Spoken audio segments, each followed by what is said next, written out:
¿Qué tal? ¿Cómo están? Buenas noches. Estamos arrancando Cara o Cruz. Estamos en vivo y en directo. Estamos por Unicanal, también por el 13. Enseguida vamos a estar por las 6:50 AM, la primera del dial. ¿Cómo estás, Pipo? Buenas Acá noches. estoy súper equipado. Me retaron acá la doctora ya para que no use tapabocas porque use protector. Así que ya voy a usar tapabocas a partir de ahora.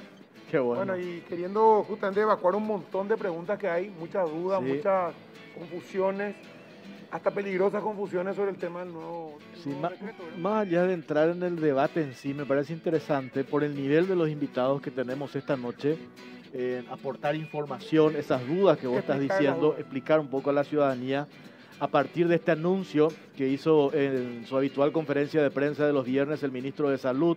¿Cómo interpreta la ciudadanía? Porque hemos escuchado voces cuando se habla de que se levantan las fases, automáticamente uno asume que levantamos la cuarentena. Esto Una no locura. significa de ninguna manera ningún relajo, ¿verdad? Así mismo. Y ahí después vamos a analizar con los profesionales. Yo creo que ahí hubo un apresuramiento. Algunos hablan de un problema Bueno, de la comunicación. Sociedad Paraguaya de Infectología inmediatamente sacó un comunicado bastante extenso que uno tendría que tomarse el tiempo de leerlo, 2 páginas, pero bastante claro, ¿verdad? Donde explica sus fundamentos y donde nos hace ver que esto es una medida económica que no tiene mucho sustento sanitario ni mucho sustento científico, sino que más bien una medida para paliar una crisis económica que también tiene sus efectos en la salud Pero por, de la eso, gente, pero ¿verdad? por eso es importante cuando se habla de las medidas económicas en una situación de desesperación de muchísimos sectores, Así mismo. paralelamente tiene que dar esto que vamos a hablar acá, Así mismo. lo de las medidas de prevención, porque no tenemos otra salida en esta historia, el aprender a convivir con esto,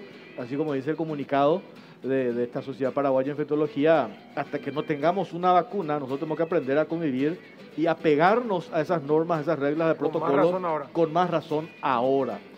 Y después vamos a hablar también en el segundo bloque, una situación que ha evidenciado la fragilidad, la vulnerabilidad de cómo vienen trabajando nuestros bomberos voluntarios, los bomberos que la semana pasada con los focos de incendios en diferentes puntos del país estuvieron trabajando y se vieron sobrepasados. Ya se aprobó, se autorizó un desembolso de casi 5.000 millones de guaraníes para el Cuerpo de Bomberos Voluntarios. Yo no sé si se llegó a superar ese internismo dentro de esa institución que tiene que ver con la falta de rendición de cuentas. Y acá nosotros nos preguntamos, hay un proyecto de ley pendiente que está dormido en Cámara de Diputados para potenciar al Cuerpo de Bomberos Voluntarios. ¿De dónde tiene que venir la ayuda? ¿Del sector privado? ¿Del sector público? ¿Autogestión? De eso vamos a hablar con dos referentes de la Asociación de Bomberos o del Cuerpo de Bomberos Voluntarios del Paraguay.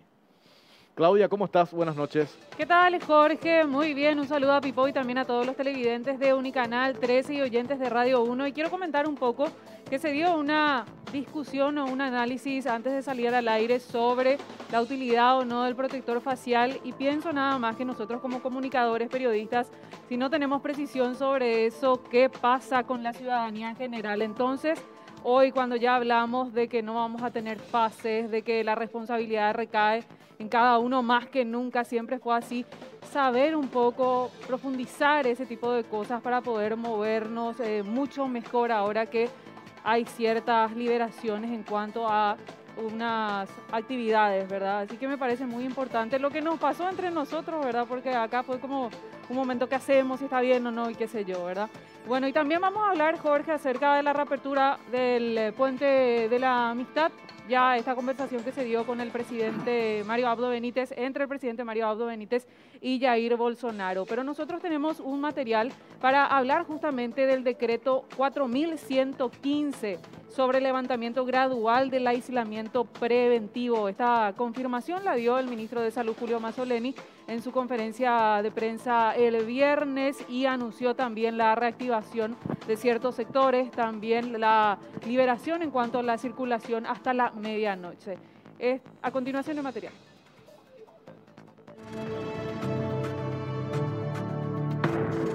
El ministro de Salud, Julio Mazzoleni, recomendó al gobierno dejar de lado las fases de la cuarentena sanitaria desde este 5 de octubre. Indicó que la mortalidad por la COVID-19 en el país no fue mayor porque se pudo postergar la ola de contagios, y reconoció que la circulación viral se enlenteció en las últimas semanas. Sin embargo, Ratificó que el virus seguirá circulando por mucho tiempo y lo más realista es adaptarse al modo seguro de vivir. Las recomendaciones de salud son dejar de lado las fases de la cuarentena, focalizar medidas por región, distrito o sector desde el 5 de octubre. Las actividades se extenderían desde las 5 hasta las 0 horas de lunes a lunes.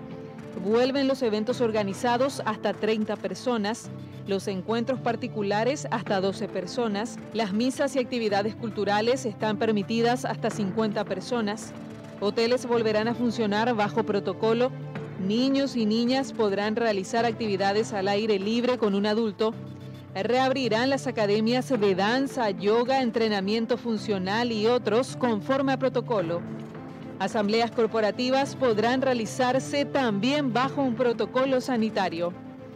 Por el contrario, referentes médicos cuestionan la decisión del Ministerio de Salud, pues no existe un control de la pandemia y se prioriza evidentemente el aspecto económico.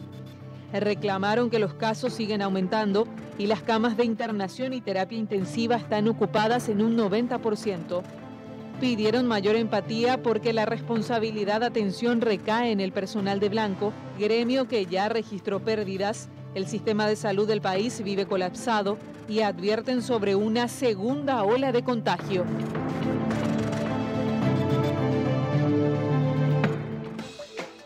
Una consulta para todos ustedes a través de las redes sociales, @CaroCruzPI, que dice: ¿estás de acuerdo con la decisión de suspender las fases de la cuarentena?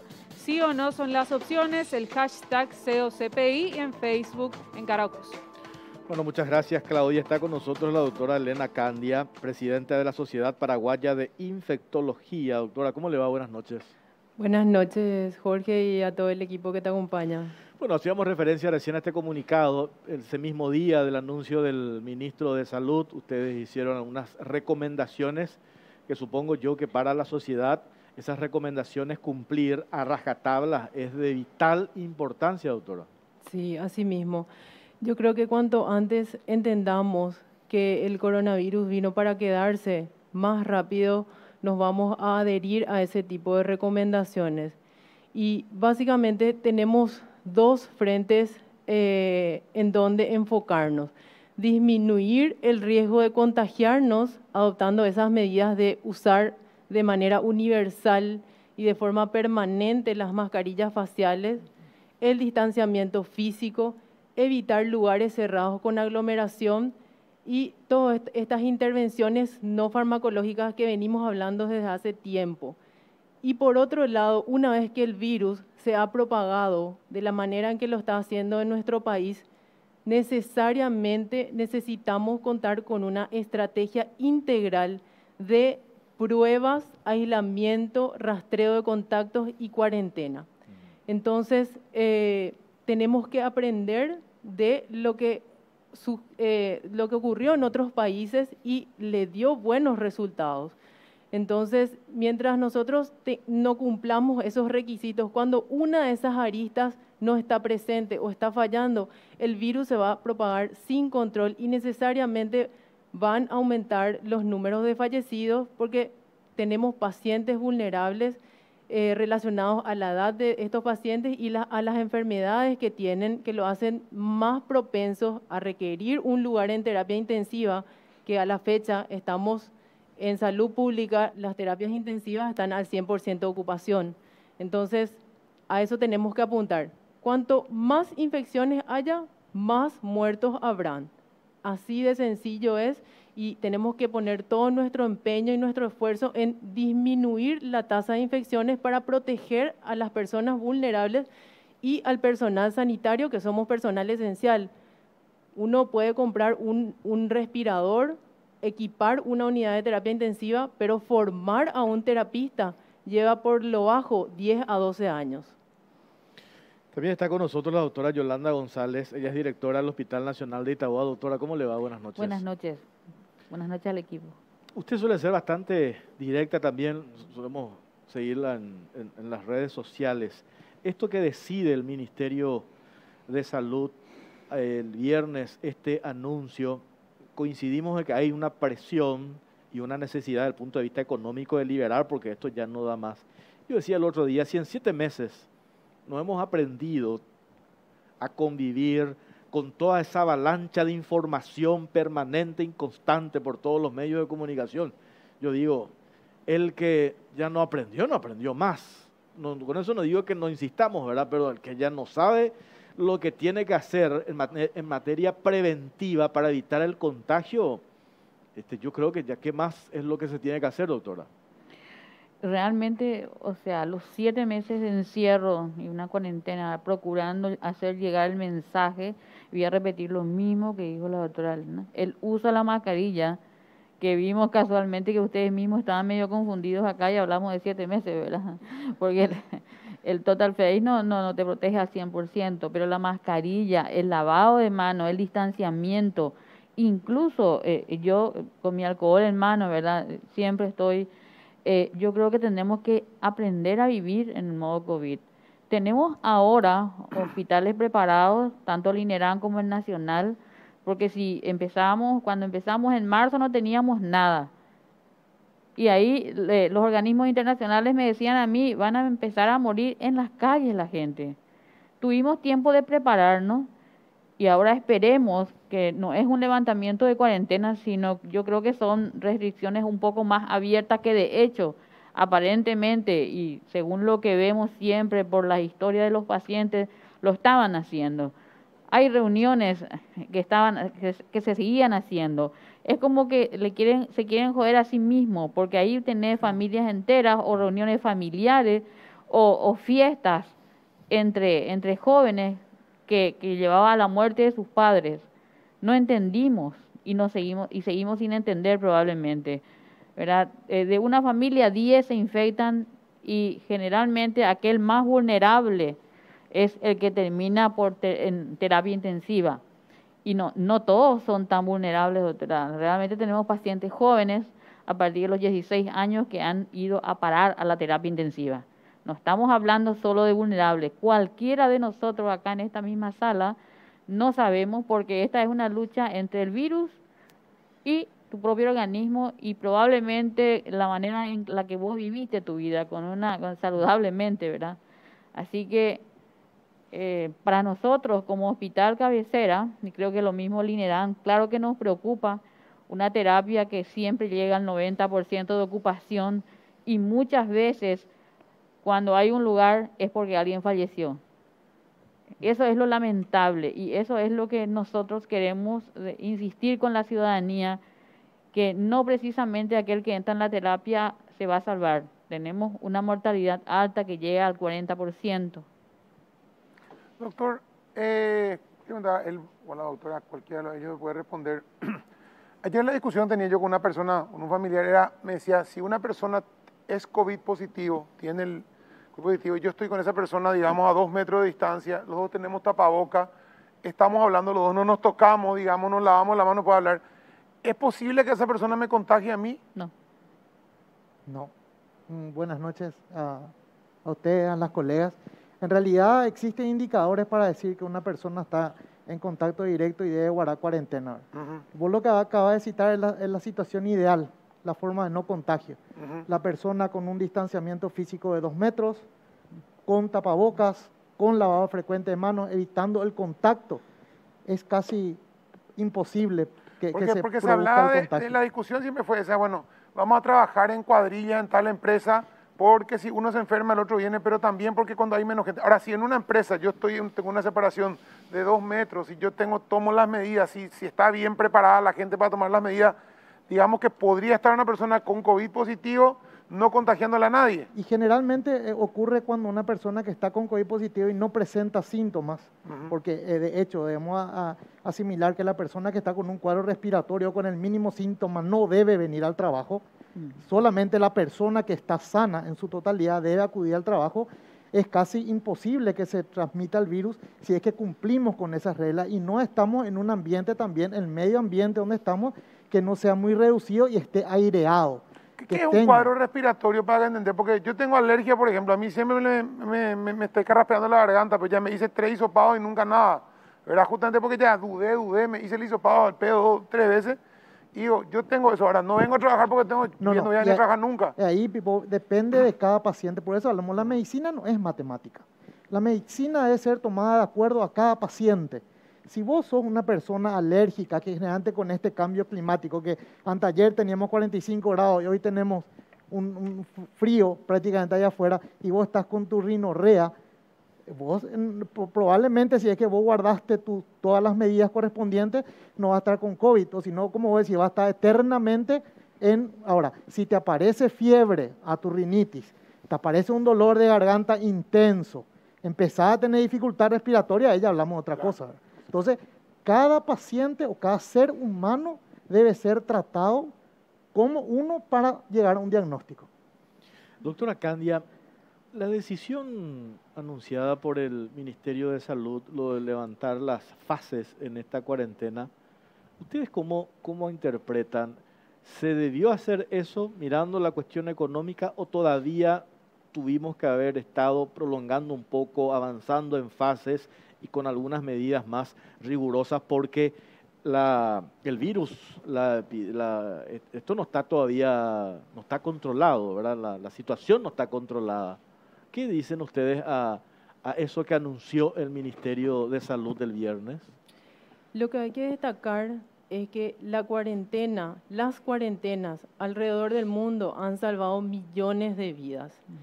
Previnieron situaciones caóticas como la que ocurrió en Italia, en Nueva York.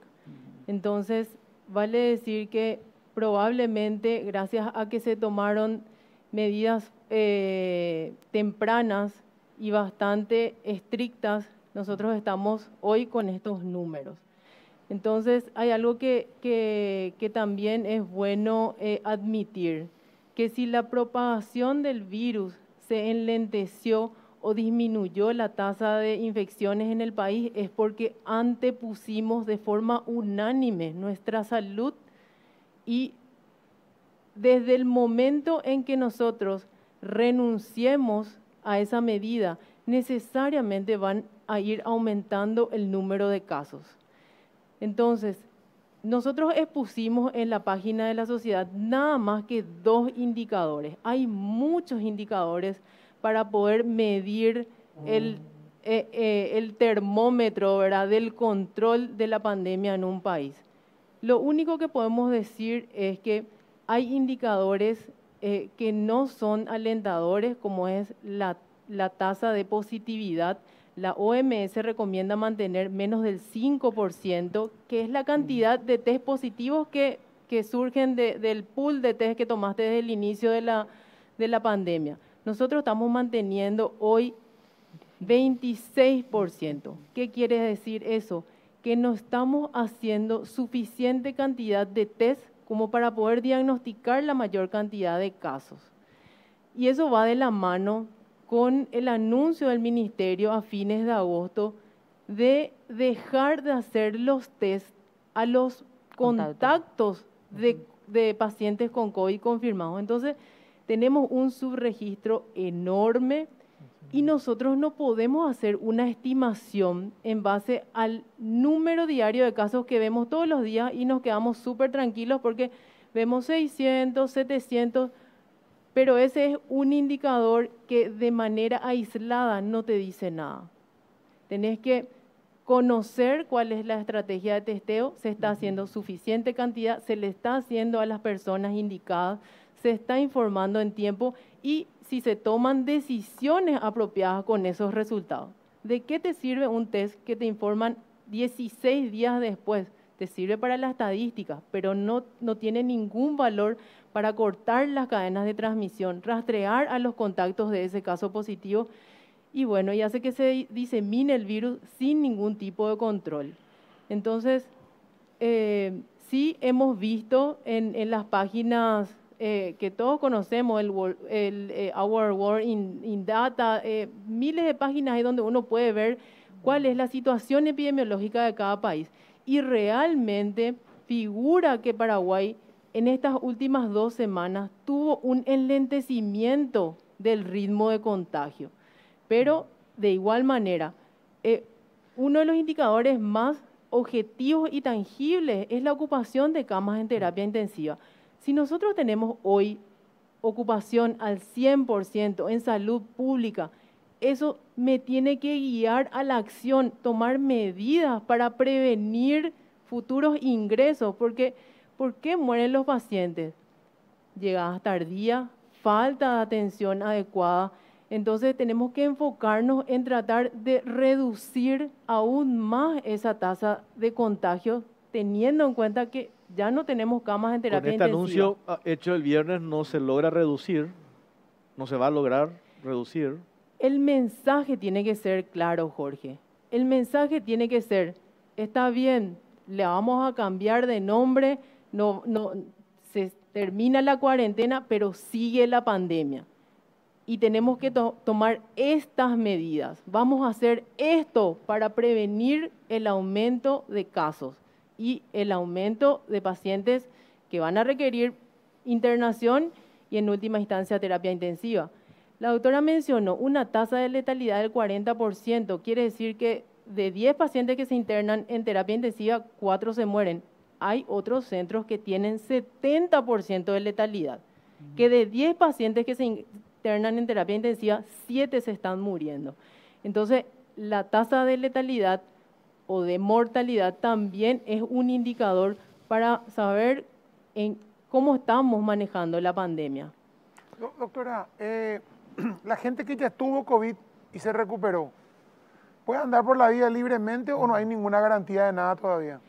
Desde el punto de vista virológico, la dinámica de la infección, hoy sabemos que, y la Sociedad Paraguaya de Infectología le ha remitido al Ministerio que evalúe la posibilidad de hacer una modificación en cuanto a la duración del aislamiento. Justamente, hoy sabemos que los pacientes asintomáticos, leves sería un paciente con un cuadro gripal que no requiere internación, y pacientes con enfermedad moderada, que es el paciente que requiere internación, pero no requiere oxígeno ni ingreso a terapia intensiva. Esos 3 grupos dejan de ser contagiosos a partir del 10º día. Entonces uno puede optar por levantar el aislamiento toda vez que el paciente esté sin fiebre, sin síntomas respiratorios, puede levantar el aislamiento al día 11. Ese estaría de alta.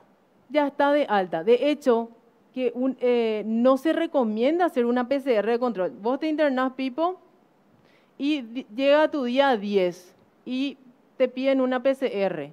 Y si sale positiva, te quedas internado.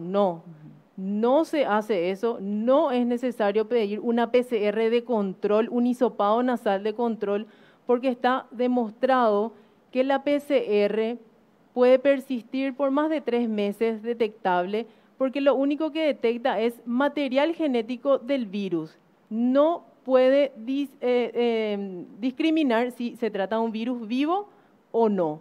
Entonces, la PCR me sirve para el diagnóstico. Yo levanto el alta, le doy de alta del aislamiento y puedo otra vez tener relacionamiento en la casa de acuerdo a los días y a la evolución clínica de la enfermedad. Básicamente 10 días hoy estamos hablando para la mayoría de los casos.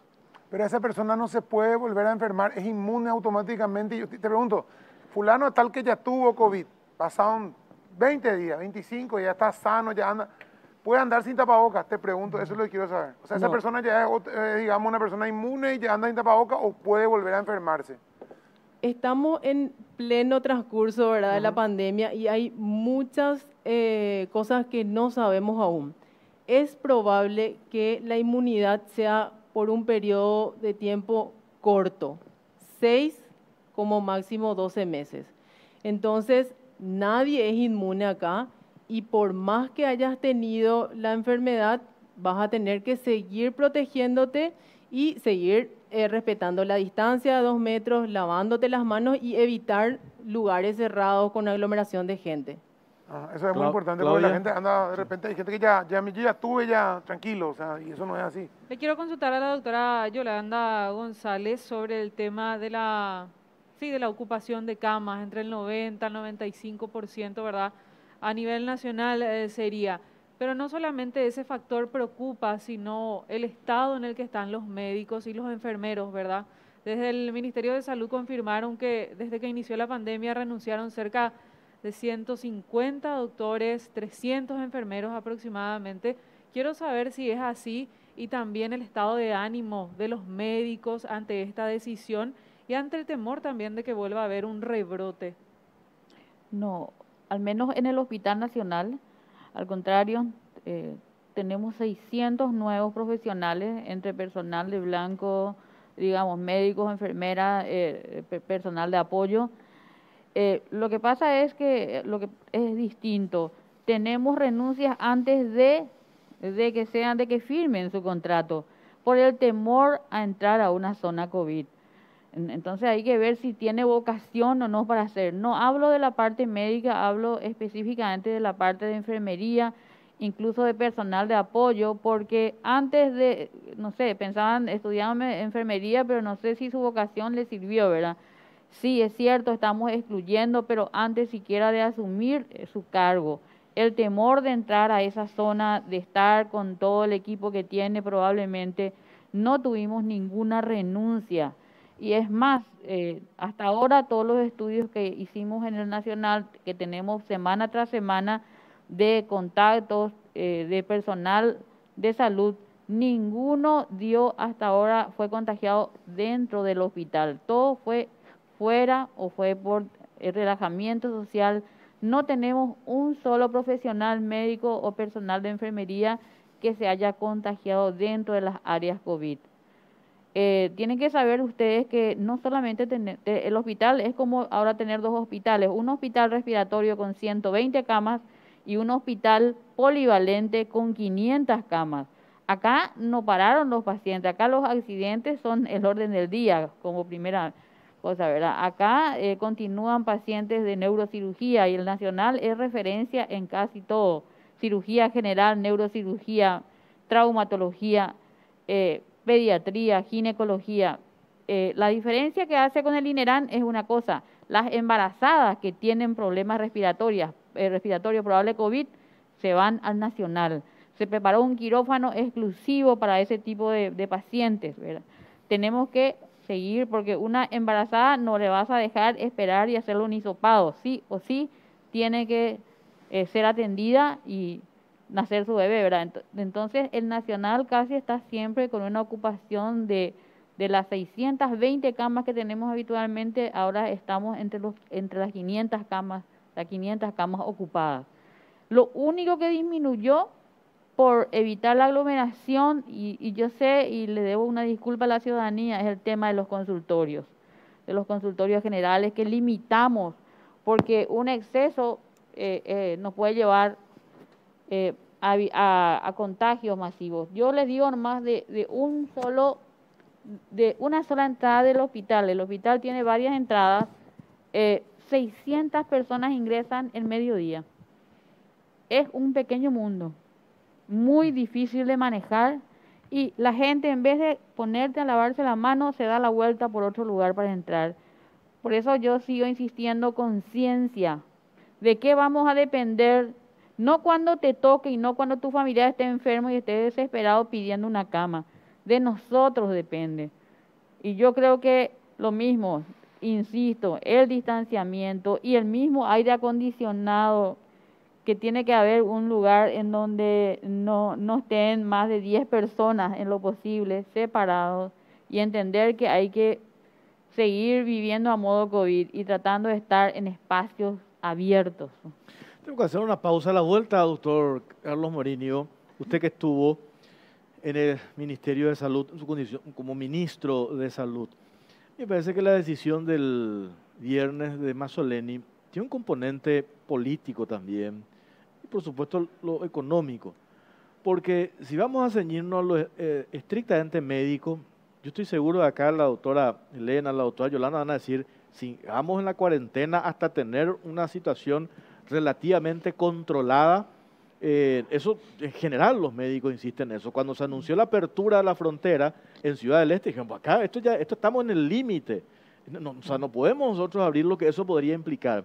Yo le decía, me parece a mí que hay una valoración también política en el sentido de que en todo este tiempo, 7 meses, la carga de todo esto la lleva el Ministerio de Salud, que en principio estábamos todos muy contentos, pero después se dieron situaciones que generó la desconfianza ciudadana. Y no sé si vale la pena enumerar, entre ellas las compras de salud, etcétera, etcétera, que compras fallidas, famosas compras fallidas. Entonces, si a partir de ahora, de esta decisión del levantamiento de las fases, entramos se dispara el contagio, el número de contagios, la responsabilidad ya va a ser, me parece a mí, ciudadana. O sea, la ciudadanía es la culpable. Nosotros le dimos todas las herramientas. En lo que se tiene que hacer y ante la presión, la necesidad de que la economía funcione, decidimos abrir. Pero advertimos de las responsabilidades. Entonces ya no va a ser culpa del gobierno, ya no va a ser culpa de Mazzoleni, ya no va a ser culpa del Ministerio de Salud. Hay una responsabilidad allí estrictamente ciudadana. Me parece que en esa línea también va el mensaje. Porque desde el gobierno, no sé hasta qué punto puede seguir aguantando, manteniendo encierros y parte del sector económico sin la posibilidad de activar. Una presión, pero demasiado grande, ¿verdad? Vamos a hablar de eso, doctor, a la vuelta de la pausa. Ya venimos.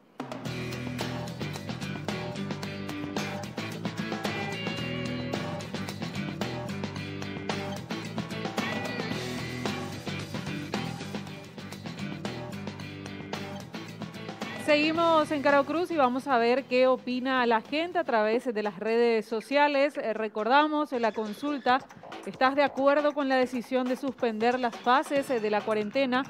En un 51% la gente dijo que no y 49% que sí. Así que muy poca diferencia. Y ya vamos también rápidamente, tenemos la actualización del Ministerio de Salud, informe COVID-19. Vamos a ver cuáles son los datos de la fecha desde la cuenta oficial del Ministerio de Salud. Informe COVID-19, 4 de octubre, se procesaron 2.240 muestras, 730 dieron positivo, todos casos comunitarios. Se lamenta informar 16 fallecidos, sumando así 929 muertes, 695 pacientes internados, 145 en unidades de terapia intensiva, 691 recuperados, sumando así 27.203 personas recuperadas y el total de casos confirmados asciende de esta manera a 44.182 personas. Bueno, muchas gracias, Claudia. Doctor Carlos Morinho, antes de ir a lo que preguntaba antes de la pausa sobre este informe del Ministerio de Salud, más allá de que la doctora Elena Candia habla del subregistro, convengamos que se nota esa estabilización, digamos, en el número de contagios, ¿verdad? Esto nos permite concluir, ¿qué cosa? Que esto podría ir para abajo, no sabemos, ¿verdad? O ahora con esta apertura, y que se podría dar lo del puente también, la frontera, etcétera, etcétera, podríamos ir para arriba. ¿Cómo se lee esto, doctor? Claro, nosotros no podemos hacer de repente futurología con números y sobre todo teniendo lo que dijo la doctora Elena, subregistros importantes, ¿verdad? Hoy en día se le hace test a determinadas personas, no así a los contactos directos que probablemente son positivos también. Entonces esos números que nosotros vemos y esa estabilidad que vemos, 700, 800, 1000 casos, a veces salta y estamos así hace ya 2 semanas aproximadamente, vamos a ir viendo cómo ahora con esta flexibilización de la cuarentena, esto puede ir aumentando o si la ciudadanía toma conciencia, puede mantenerse de esa forma. De hecho, el virus llegó para quedarse, Jorge. Y respondiendo tu pregunta anterior, recuerdan que en marzo el gobierno presentó un plan, una planificación que fue la cuarentena inteligente. Nosotros sabíamos que te iba a terminar alguna vez. Y esto definitivamente sirvió para equipar todo el sistema de salud, como nunca antes, debido a esta pandemia que tuvimos. Se equipó el Hospital Nacional, Ciudad del Este también se equipó, el INERAN creció, varios servicios de salud pública. A la par también, y como siempre dijimos, hubo una falta de promoción de salud intensa por parte del Ministerio de Salud, en el sentido que de repente nosotros tomamos la posta y empezamos a educar a la gente a seguir a una comunicación fuerte de de enseñanza. Tuvimos 7 meses para aprender sobre esta enfermedad, tanto los médicos como la ciudadanía en general. Nadie puede decir que no cree o no sabe que existe este virus hoy en día en el Paraguay. Estamos viendo que estos 7 meses han servido, ellos cumplieron su plan. Quiero pensar que tiene los números para decir, bueno, ya cumplimos, llegamos a la fase 4, estamos estables según los números que tienen ellos. Ya equipé el Hospital Nacional, equipé el INERAM, hasta acá puedo llegar porque hay una realidad. Más camas no vamos a poder atender. O sea, por más que se pongan 20 hospitales, pero ¿quién va a atender esos hospitales? Yo creo que es un sinceramiento también del ministerio el decir, hasta acá yo llegué. Ahora, sí lo que nosotros exigimos es lo que el comunicado de la Sociedad Paraguaya de Infectología es bien claro, pero aparte nosotros que estamos en los hospitales, necesitamos que nos pongan los medicamentos, la maquinaria necesaria para seguir trabajando. Y si alguno cae, reponer en forma inmediata, porque más de eso no vamos a poder crecer. Y hacer una promoción, pero fuerte de salud con respeto y tomar medidas a aquellas personas que no cumplen con el protocolo.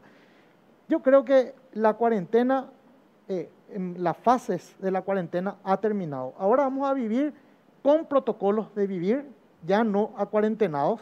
Seguramente nos van a meter en cuarentena si estamos enfermos o si de repente ven lo que dijo la doctora importante, el rastreo epidemiológico, si hay una ciudad que empieza a tener o barrios que empiezan a tener múltiples casos, entonces se va ahí y se bloquea.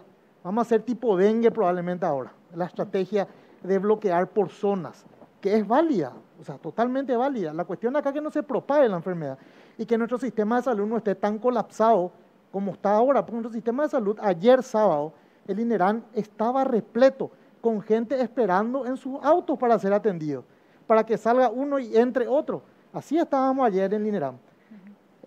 La urgencia repleta, el RAC repleto, los pabellones estaban repletos y la terapia intensiva, el contingencia, con cupo lleno.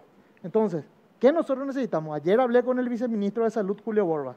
Le dije, Julio, necesito más equipos de alto flujo. Nosotros necesitamos, y probablemente Yolanda también necesita equipos de alto flujo. ¿Qué es eso? Es un aparato que es para suministrar oxígeno de forma distinta que la mascarilla, sino que antes de la intubación podemos evitar intubarla al paciente. Hay pacientes que salen con esa terapia. Entonces ahora necesitamos seguir fortaleciendo el sistema de salud fundamental, cuidar los recursos humanos, darnos los EPI que necesitamos, los equipos de protección y meterle para adelante. Y con respecto a lo que dijiste, yo creo que el Ministerio de Salud va a ser un error si tira la responsabilidad a la gente. Acá hay una responsabilidad compartida. Acuérdense que la gente tiene su responsabilidad de cuidarse, pero el Ministerio de Salud y el Estado, el gobierno, tiene la obligación de suministrar salud a la gente. ¿Y cómo va a suministrar salud? De dos maneras. Uno, manteniendo nuestros hospitales en forma, con el personal y con el medicamento necesario. Y dos, educándole a la gente, seguir la educación. A mí lo que me preocupa es que cuando esto ahora se anuncia, cuando se habla de que los hospitales están al tope, tengamos que tomar la decisión, esta persona se interna, esta persona no, esta persona vive, esta persona muere, como hemos visto que ha pasado en otros países. En caso de terapia intensiva, cuando nosotros llegamos al tope de nuestra terapia intensiva, llega un momento vamos a decir, Carlos Morínigo entra porque tiene 60 años, Pipo ya tiene 80 y bueno, lo siento, Pipo queda afuera. ¿Podemos llegar a eso, doctor? Y de repente, miren, ojalá no. Hay situaciones en que ahora mismo se dan. Está llena y tenés un paciente y lo soportás hasta donde podés. O sea, nunca le dejás de dar lo que se tiene que dar. Ahora, si vos me decís, tengo llena la terapia intensiva y está ocurriendo ahora, vamos a ser sinceros, está llena la terapia y yo tengo gente que está, bueno, y todo el personal médico se aboca a eso y trata de mantenerlo con vida hasta conseguir la cama. Generalmente era nuestra situación, nomás luego antes también así, en algunos lugares. Ahora, hoy en día tenemos esa situación, pero no es necesariamente elegir este vive, este no vive, porque los casos se pueden dar, pueden haber gente que son no necesariamente ancianas ni nada, que son jóvenes y no tienen cama de terapia. Y no le puedo quitar a uno, no sé si me entendés. Son situaciones que se dan hoy en día en la terapia intensiva. Ahora, eso de elegir y demás, eso yo creo que no es tanto el lenguaje correcto, porque nosotros no somos nadie para elegir quién va a vivir y quién va a morir, sino que dependiendo de la disponibilidad de cama, nosotros vamos, el más grave metemos, el menos grave lo soportamos y vamos haciendo el trueque y tratando de ver cómo mejorarlo, ¿verdad? Doctor, le quiero hacer la consulta sobre los tratamientos que se dan a los pacientes, sean graves o muy graves. Se habló del Remdesivir como un tratamiento oficial del Ministerio de Salud, pero están también las otras opciones que no se hacen oficiales. Quisiéramos saber por qué la citromicina, ivermectina, ¿son o no posibles esas opciones para hoy evitar de repente ese colapso también en el sistema, para poder despachar más rápido a los pacientes? Acá lo primero que tenemos que hacer es que tratar a la gente no se enferme. Sí. Eso es lo principal. Enseñarle a la gente que esta enfermedad hasta hoy en día no ha demostrado tener una cura con un medicamento X, hasta hoy en día. Vos me hablas de Remdesivir a nivel de salud pública, no tenemos Remdesivir en salud pública. Yo no sé dónde quitaron eso. En salud pública no tenemos, vos tenés, Yolanda, Remdesivir. No. En salud pública no hay Remdesivir. Eso se da en los privados. En los privados sí te va y te encajan el Remdesivir ahí. Pero también hay que tener en cuenta que si bien como terapia antiviral el Remdesivir ha demostrado su eficacia, pero no ha impactado sobre la mortalidad del paciente. No. O sea que al final, otra vez el paciente probablemente que tenía que morir, muere. Acorta el periodo de internación el Remdesivir. Entonces, de repente nosotros vemos el tratamiento, no discutimos la ivermectina, la misma cosa, que ya quitó el comunicado a la Sociedad Paraguaya de Infectología con respecto a eso. También con respecto al Remdesivir, que eso a nivel mundial, la utilización del mismo. Y lo único que ha demostrado que funciona contra el COVID, que nosotros, en base a la experiencia del hospital público, porque nosotros nos manejamos con los escasos recursos que tenemos, no tenemos Remdesivir, ha mejorado el paciente con oxígeno, ha mejorado con corticoides, que es la dexametasona, y ha mejorado con la heparina, que es el anticoagulante. Y tratando las enfermedades de base del paciente. Con eso nosotros hemos quitado cientos de pacientes. Ahí le hago la pregunta a la doctora, cuando se viene un paciente con COVID leve, no hay ningún tratamiento así como que el doctor se siente y te dice, vos tenés dolor de garganta, tomá el antiinflamatorio tal. No hay eso porque mucha gente cree que hay países donde por la desesperación se ha hecho el populismo de decir, el kit COVID, vienen 10.000 pacientes en Guatemala, no sé dónde fue, y le dan una bolsita con todo lo que se te ocurra adentro, remedio de yuyo, acitromicina, y es una barbaridad, un antibiótico, dar así. No hay ningún kit hoy que se pueda decir, che, dale esto a los pacientes para que vengan, para que no rompan la bola, o sea, para que no vengan hasta acá. Eso es lo que pregunto. Voy a recalcar lo que dijo el doctor Morinio. No hay ningún tratamiento antiviral que haya demostrado su eficacia y seguridad para el COVID. El Remdesivir es una droga que se aprobó su uso de emergencia. Exactamente. Nosotros en la Sociedad de Infecto hicimos una guía de consulta rápida. Ni la citromicina, ni la ivermectina, la hidroxicloroquina ha sido sujeto de estudio en miles de estudios y no se ha demostrado que hayan sido eficaces estas drogas que, por más que nosotros le digamos a los pacientes, no funciona, no es efectivo, igual hay pacientes que se están automedicando, incluso colegas que le indican a los pacientes con COVID leve que tomen ivermectina, citromicina, hidroxicloroquina, zinc, calcio, un listado enorme de medicamentos que no tienen ningún efecto en prevenir la severidad de estos cuadros, ni mucho menos no tiene ningún impacto en la mortalidad. Entonces, hoy lo que podemos decir es que el tratamiento es sintomático. ¿Y por cada tipo de paciente? Oh, claro. Y es sintomático, se tratan los síntomas. Si el paciente tiene cefalea, fiebre, dolor de cuerpo, entonces a eso es, ahí es en donde apuntamos. Claro, preventivo no hay nada. Porque está demostrado hasta por Trump. O sea, hoy Trump que tomaba, no sé qué hidroxicloroquina, no sé qué tomaba Trump, Cayó Trump. Pipo, y Vitamina D, otra cosa zinc. importante también, el tema del Remdesivir, como dijo la doctora. ¿Vos sabés cuánto sale una ampolla Millón de y ese medio. medicamento? Sale como 3 1,5 millones. Sí.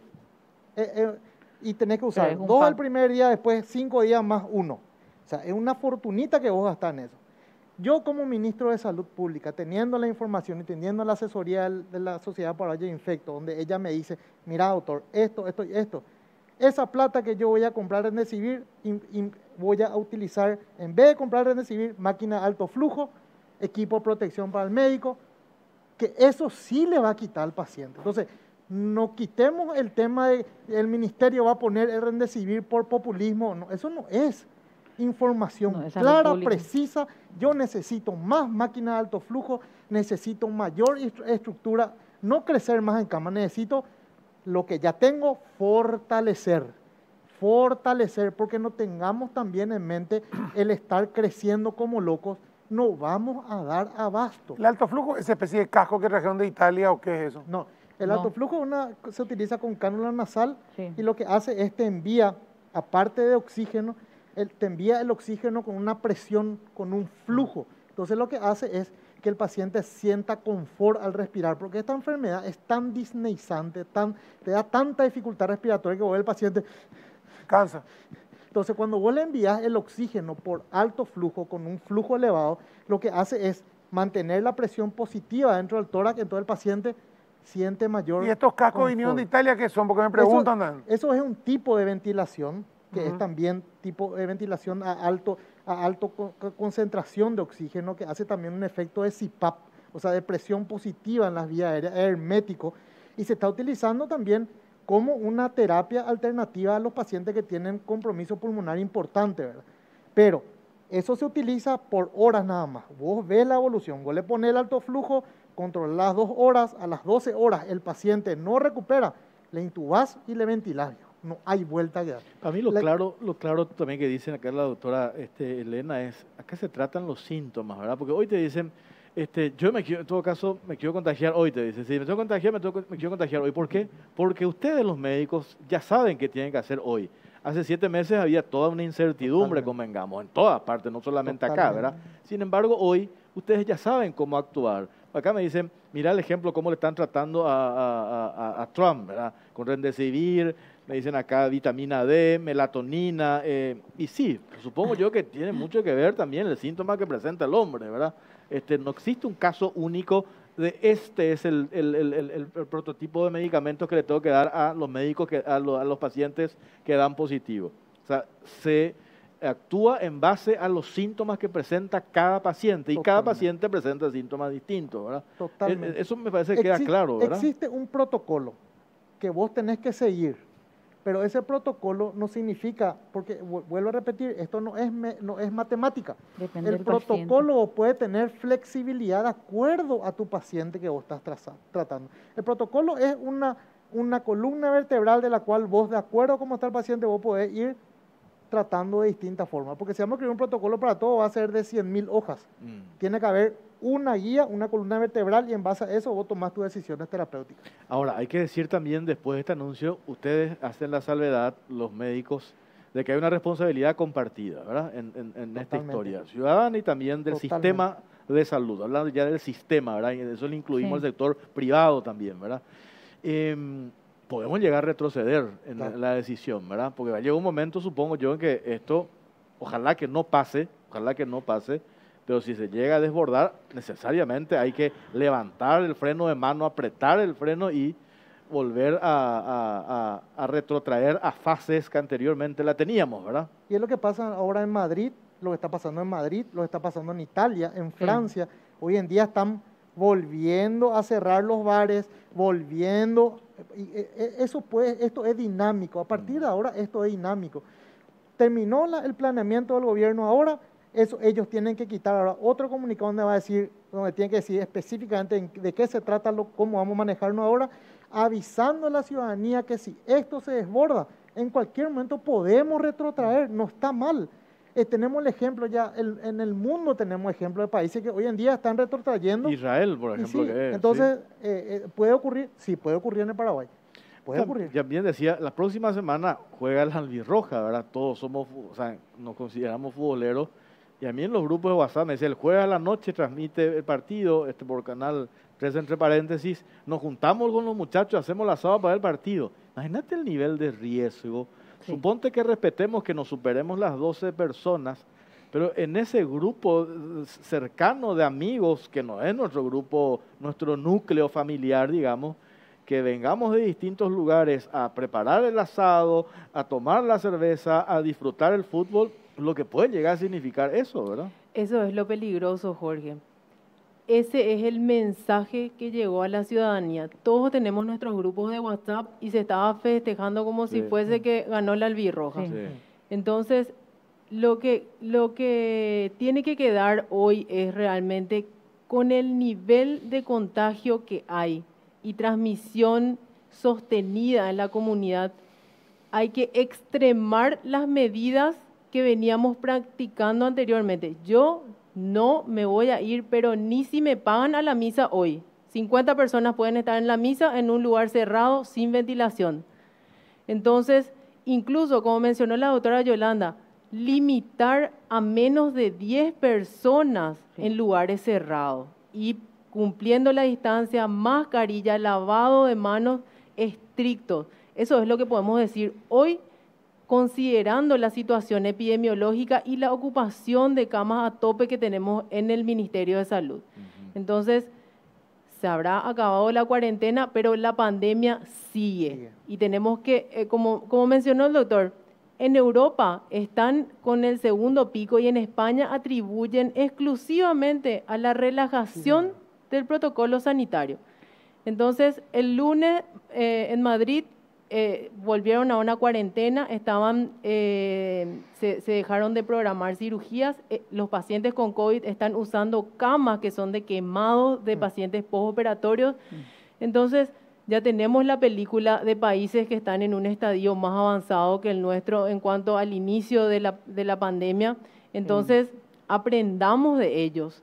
Hasta que tengamos, incluso hay expertos científicos que dicen que ni con la vacuna esto no se va a erradicar, porque no sabemos cuán efectiva va a ser la vacuna, a qué tipo de pacientes va a ir dirigida y cómo estos van a reaccionar. ¿Va a prevenir la infección o va a disminuir el riesgo de complicaciones? Entonces, son todas esas preguntas que quedan aún por ser respondidas y vamos a tener que esperar, y mientras esperamos nos cuidamos, disminuimos la tasa de contagio y le protegemos a los pacientes vulnerables y le protegemos al sistema sanitario de un colapso.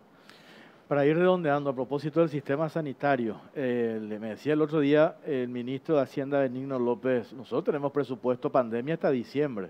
Necesariamente, ahora que en el Parlamento se está discutiendo el tema presupuestario, también hay que seguir sosteniendo esa partida presupuestaria especial, diferente, para el sistema sanitario. Pero totalmente. El presupuesto de salud mínimo se tiene que triplicar para el año que viene.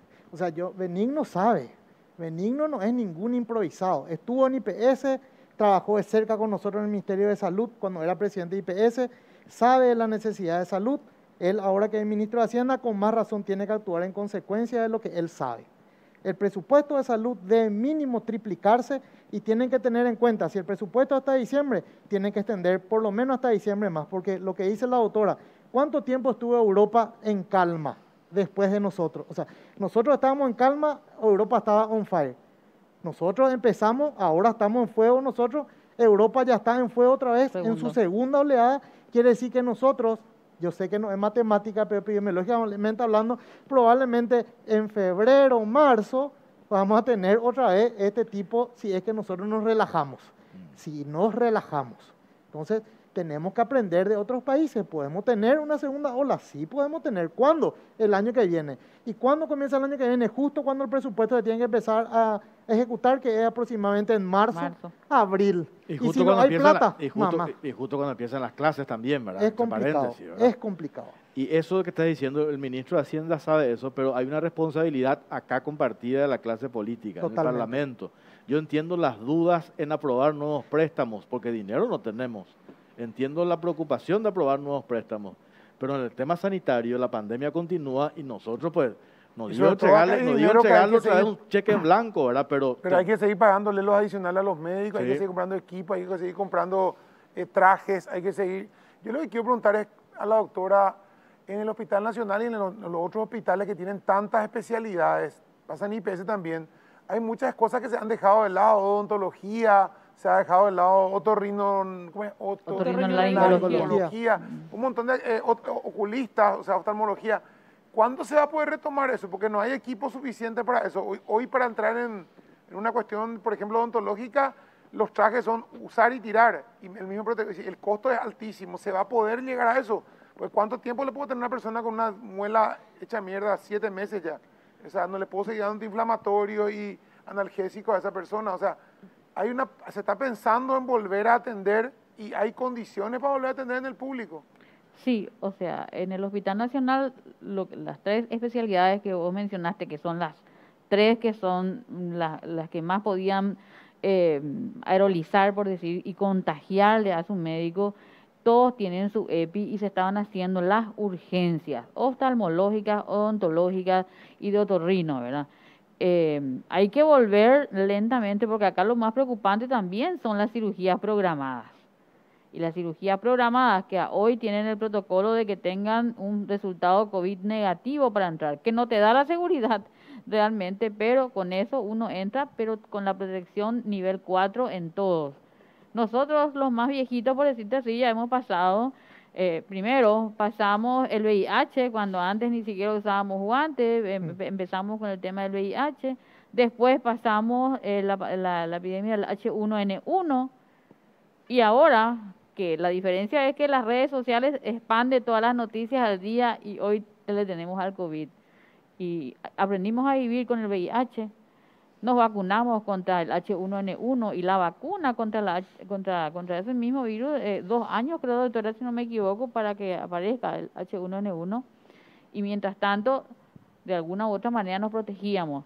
Ojalá podamos ir implementando, que es lo que en el Nacional, que es el paño de lágrimas, realmente hay neurocirugías que están en suspenso, tumores, vamos a hablar, y todo eso son urgencias. Seguimos haciendo 15 a 20 cirugías por día, pero hay una lista extensa que apenas podamos protocolizar, se va a abrir y tenemos que darle respuesta a la ciudadanía. Por eso estaba diciendo que me preocupa esa parte, toda la parte de que tienen que continuar sus tratamientos, como ustedes saben, pacientes crónicos, pacientes oncológicos que hacen quimioterapia. ¿Eso se podría solucionar con algún test rápido? ¿Ya hay en vista algún test que sea inmediato, rápido, que yo pueda decir, bueno, tengo un dolor de muela, voy al hospital, me hacen un test rápido y en media hora o 1 hora mientras espero sé si soy positivo o negativo?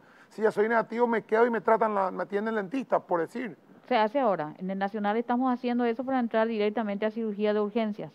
Hacemos un test rápido, tiene nomás no tiene el 90 al 100% de seguridad, ¿verdad? O sea, hacemos un test rápido y con eso se entra, porque una cirugía de urgencia no puede dejar de hacer, una peritonitis no voy a dejar de operar.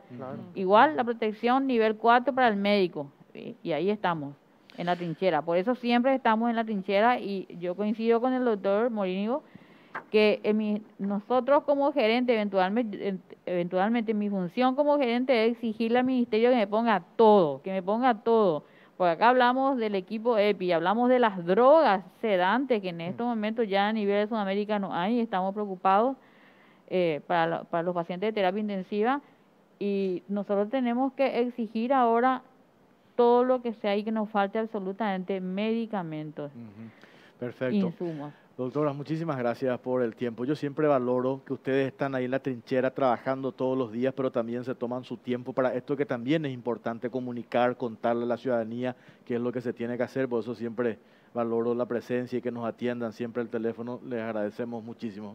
Gracias. Muchísimas gracias. Claudia, nos vamos a la pausa.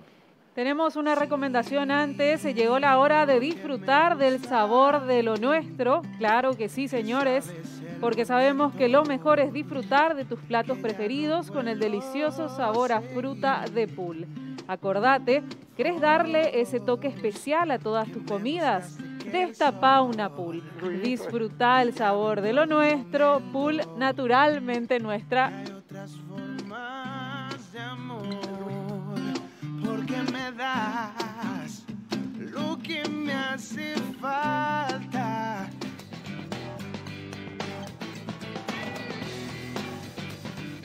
Continuamos en Caro Cruz y vamos a cerrar ya la encuesta que habilitamos sobre el tema sanitario. Vamos a ver cómo finalmente quedaron los números. Acerca de la consulta que hicimos, ¿estás de acuerdo con la decisión de suspender las fases de la cuarentena? 53% dice que no la gente y 47% sí. Ya avanzamos a nuestro segundo tema de la noche y vamos a hablar acerca de la reapertura, reactivación del Puente de la Amistad. Finalmente, el presidente Mario Abdo Benítez y el mandatario de Brasil, Jair Bolsonaro, tuvieron una conversación telefónica el viernes y se estableció que antes del 15 de octubre ya estaría funcionando nuevamente el paso fronterizo. Son cerca de 45.000 los desempleados solamente en Ciudad del Este que están pendientes de esta decisión porque están paralizados, desempleados también desde que inició la pandemia. A continuación tenemos un material.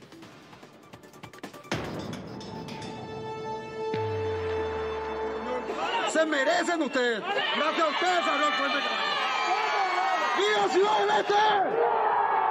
¡Viva el Paraguay! ¡Vamos! De esta forma, los comerciantes de la zona de Ciudad del Este habían festejado semanas atrás la aprobación del protocolo para la reapertura del Puente de la Amistad y así la reactivación del turismo de compras. Sin embargo, la operación entre ambos países quedó en suspenso cuando el gobierno de Brasil decidió postergar la reapertura de sus fronteras hasta el 24 de octubre. Ante la desesperación, los comerciantes de la zona reclamaron al gobierno la indefinición y desde el Poder Ejecutivo anunciaron una conversación entre Mario Abdo Benítez y Jair Bolsonaro, la cual finalmente se dio el viernes pasado, en la que informaron que la reactivación del Puente de la Amistad se daría antes del 15 de octubre y que la demora se debía a la revisión de todos los detalles sanitarios y logísticos para el control a modo de evitar cualquier rebrote del virus en la zona comercial y anunciaron que el paso fronterizo se reabrirá en un acto con la presencia de ambos mandatarios. Comerciantes de Ciudad del Este advierten al gobierno sobre un plazo hasta el 12 de octubre para la reactivación de la economía en el lugar, o si no se movilizarán de forma indefinida y se sumarán los comerciantes de otras ciudades fronterizas como Salto del Guairá y Pedro Juan Caballero. Indican que la ayuda del gobierno no fue efectiva y que algunas familias siguen esperando al menos el segundo pago de Putibó 2.0. En tanto, datos revelan que son 70.000 los desempleados entre Pedro Juan Caballero, Salto del Guairá, Encarnación y Ciudad del Este, esta última ciudad con 45.000 desocupados y un total de 6.914 empresas cerradas a causa de la pandemia.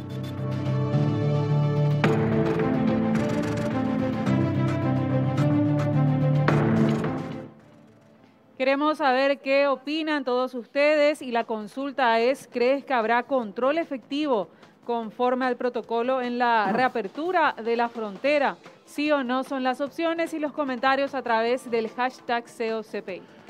Bueno, muchas gracias, Claudia. Está vía Zoom Víctor Barreto, él es de la Cámara de Comercio de Pedro Juan Caballero. Víctor, ¿cómo te va? Buenas noches.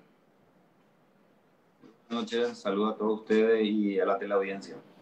Bueno, esto que se anunció, esta charla del viernes mediodía, Mario Abdo Benítez, Jair Bolsonaro, antes del 15, lo que leíamos, escuchábamos en este informe recién, ¿cómo entran ustedes en esta historia de lo que ya se estableció, lo del protocolo que hoy aclaraba la doctora Amarilla?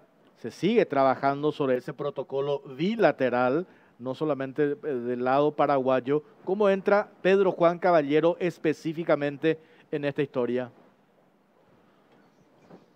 Para nosotros es mucho más sencillo, ¿verdad? Por la característica de la frontera seca. Ahí tenemos prácticamente una extensión de como 30 kilómetros solamente la parte de ciudad. Y ahí la parte comercial es muy extenso y son prácticamente doble avenida. Los comercios están uno frente al otro, ¿verdad? Hay lugares que prácticamente esa división, esa línea es de 80 centímetros, 1,5 metros, ¿verdad? La última reunión del 24 de septiembre con la gente de salud, de migraciones, acompañado con el ministro del Interior, lo que definimos fue el protocolo que se basa en las tiendas. Eso significa que se va a cumplir, así como ya se está cumpliendo fielmente el lavado de las manos para ingresar a un comercio. Se exige sí o sí tapabocas, medir la temperatura, el alcohol, el distanciamiento y no aglomerarse, ¿verdad? Y eso se ajusta perfectamente, porque los números que estamos manejando sería, qué sé yo, un 20% de aumento, ¿verdad? Hoy, por decir que mi tienda tiene capacidad para aglomerar personas o recibir personas simultáneamente 50. Hoy estoy recibiendo 5 a 10%, que es 5 personas. Y con los números que estamos manejando va a subir a 10, 15. O sea que se va a cumplir tranquilamente esa medida protocolar, ¿verdad? Porque en los bancos, en los supermercados vemos que hay un flujo de gente importante y se está utilizando esas medidas. Y resulta muy positivo. Gracias a Dios en el departamento de Amambay y Pedro Juan Caballero no volvimos de fase. E inclusive la frontera, como dije, es prácticamente uno frente al otro, ¿verdad? En ese sentido estamos muy tranquilos por Pedro Juan Caballero, que siempre el pico de gente o cantidad de gente recibimos en eventos que la Cámara de Comercio, con la Asociación Comercial de Brasil, solíamos hacer varios eventos, ¿verdad? Pero hoy eso ya, inclusive nosotros anunciamos ya oficialmente que ningún evento grande vamos a hacer, en virtud de que podíamos traer mucha gente y eso implicaría traer personas de distintos lugares y aglomerarse y ahí de repente se puede perder el control porque para nosotros la apertura de la frontera es fundamental porque sin eso nuestra economía no existe, ¿verdad? Hoy hablamos de muchas empresas cerradas, mucho desempleo y vivimos una zozobra muy, muy negativa, ¿verdad? Eso puedo decir que el protocolo es bien sencillo para nosotros, a diferencia de Sudeste, que es un puente nada más en la unión, ¿verdad? Y está acostumbrado a recibir mucha gente, muchas personas. Una consulta, Víctor, y claro lo que decís. Pues, ¿por qué esperan tan poco aumento? ¿Por qué creen que está cerrado del otro lado la circulación dentro del país? ¿Porque va a ser solamente gente del estado vecino? ¿Por qué tan poca gente creen que va a venir? ¿Por qué el aumento sería tan leve? Pedro Juan Caballero es diferente de Ciudad del Este o Salto de Guairá, ¿verdad? Que nuestros precios ya es un poquitito más caro, por decirte. Entonces perdemos competitividad y las personas que vienen a Pedro Juan Caballero son turistas de familia, ¿verdad? Vienen a comprar, qué sé yo, cosas personales para la familia, no compra así para reventa, no tenemos ese tipo de clientes. Entonces viene entre 3, entre 4 en un vehículo. Generalmente nuestro movimiento solamente el viernes y el sábado, ¿verdad? Y como dije, solamente se potencia con algunos eventos que solemos hacer, ¿verdad? Como el Black Friday de Frontera, que es una marca fuertísima. Ahí sí recibimos una cantidad enorme de gente, ¿verdad? Pero eso, como dije, oficialmente la Cámara de Comercio ya suspendió para no de repente aglomerar gente y tener problemas, ¿verdad? Está también... Y aparte de eso, sí. respondiendo más a tu pregunta, que Pedro Juan, o sea que el negocio de reexportación, el turismo de compra, perdió competitividad hace rato ya. Uno de ellos siempre fue el catalizador o el diferencial, la cotización. Por decir, a partir del 2015 ya estamos sufriendo una recesión muy grande en la zona.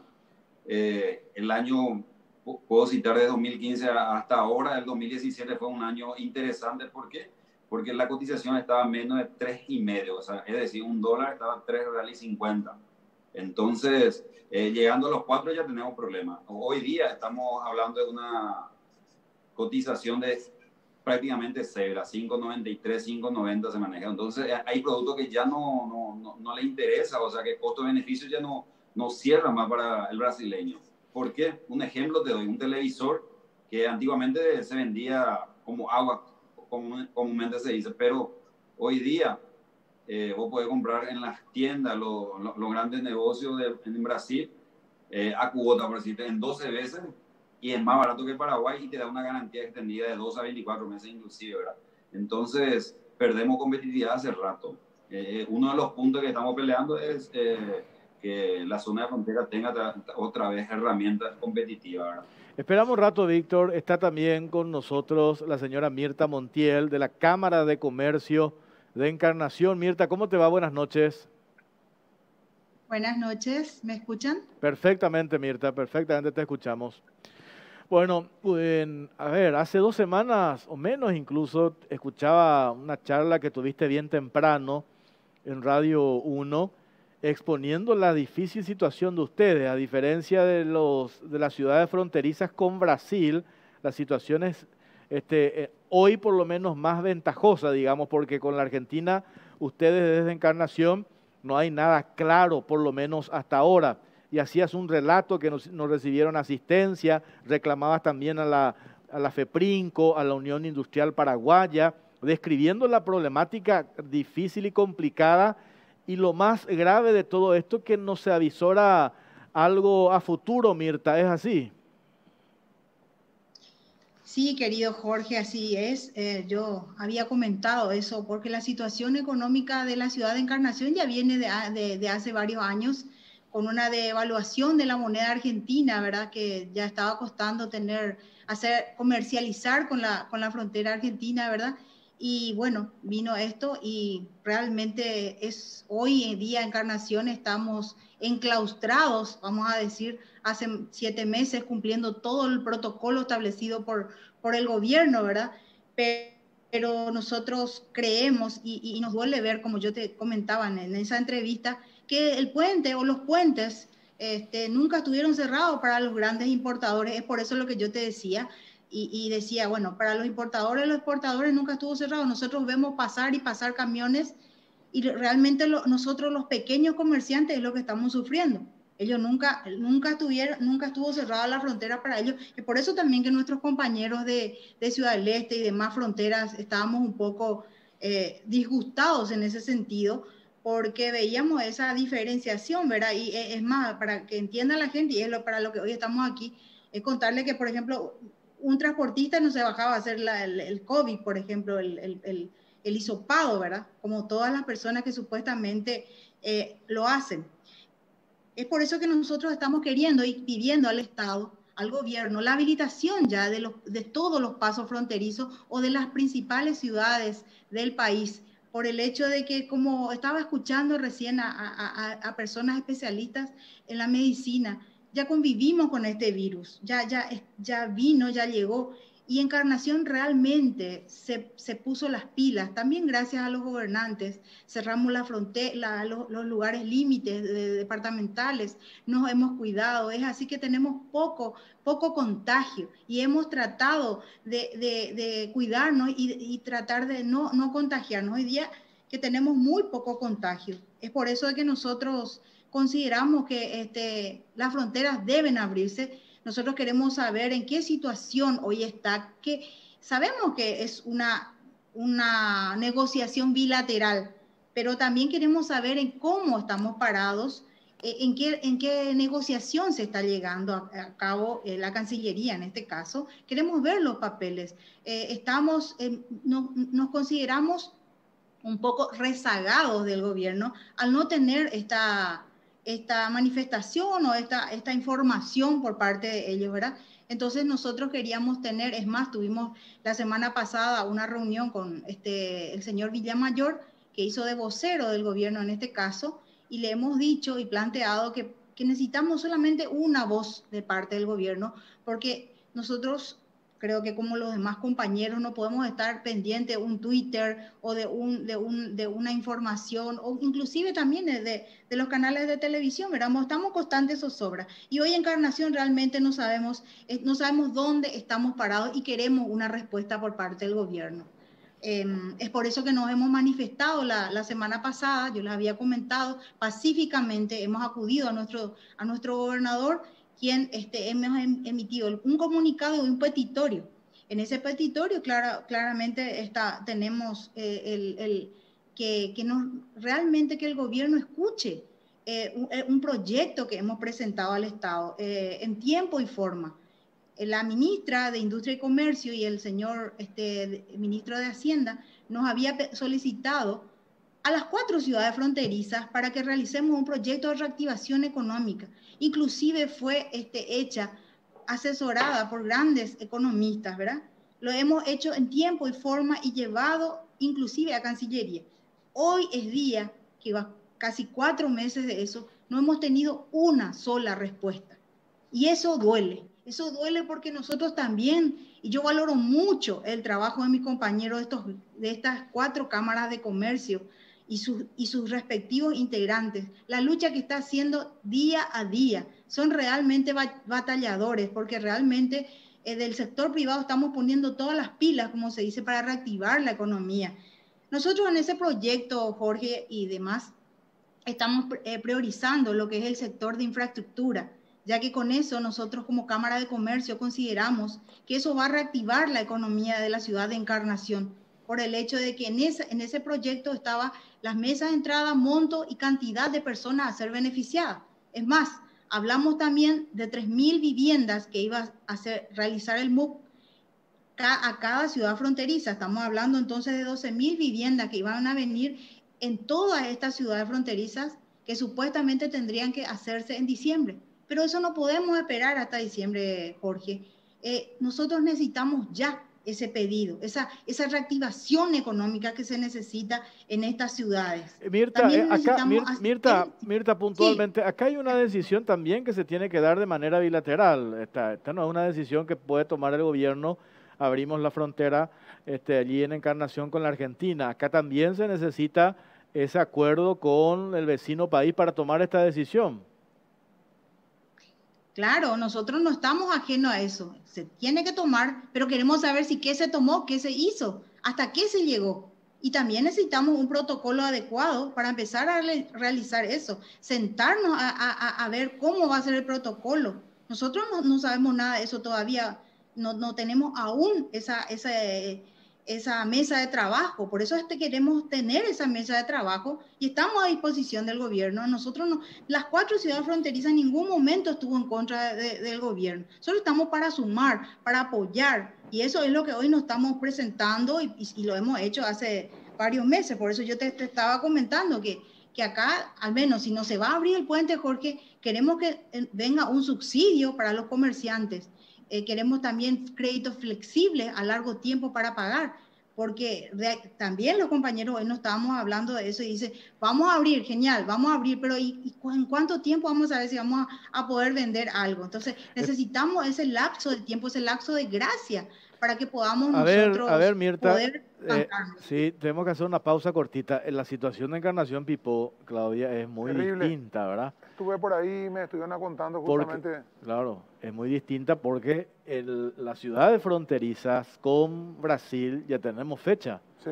Ven antes del 15 de octubre, ¿verdad? El tratamiento está avanzado. Y acá con Encarnación. Y en Argentina hay muchas cuestiones que tienen que ver con que el puente le pertenece a una autoridad, la frontera, otro la aduana, otro, y todo eso hace que sea muy difícil tener respuestas. Yo he consultado inclusive con las autoridades nacionales sobre eso y me habían dicho eso, que es muy difícil tratar con el lado argentino porque no es lo mismo que Brasil, que es más ágil, digamos.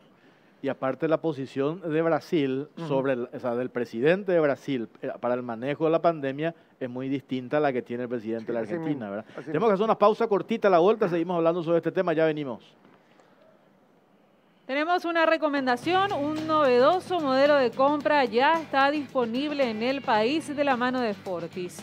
Compra por unidad a precio mayorista en tu sucursal más cercana. En esta oportunidad te presentamos el sector de carnes, un espacio amplio donde encontrarás una gran variedad de productos y áreas que se dividen de acuerdo al corte de carne, cumpliendo con todos los estándares de calidad e higiene. Encontralos en todas las redes sociales como Fortis Mayorista, nadie vende más barato.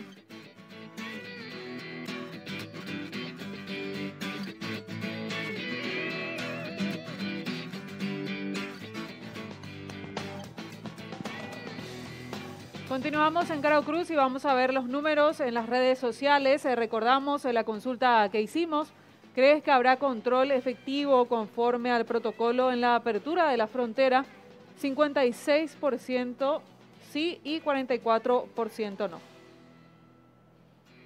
Bueno, Claudia, muchas gracias. Retomamos, está Víctor Barreto de vuelta. A ver, Víctor, para ir redondeando este tema. En concreto, ¿ustedes ya están preparados para la apertura de la frontera? Ahora lo que espera, al igual también que de los Ciudad del Este, porque ellos pegaron el grito más desesperado, digamos, y por su situación.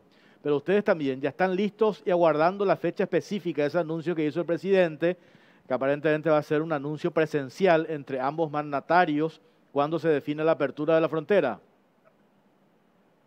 Sí, exactamente. Por lo menos hoy tenemos esa esperanza de esa fecha, ¿verdad? Eso es lo que hace rato estamos reclamando, de que siempre hacemos reuniones que no tuvo tantos resultados, ¿verdad? Solamente promesas y en la práctica no, ¿verdad? Así como está hablando la compañera Mirta, queríamos ver en la práctica cuáles son las gestiones que se hacen, ¿verdad? Ahora Encarnación está lastimosamente en esa situación muy difícil. Hoy ya se habla de el día 15 de octubre, la fecha tope, ¿verdad?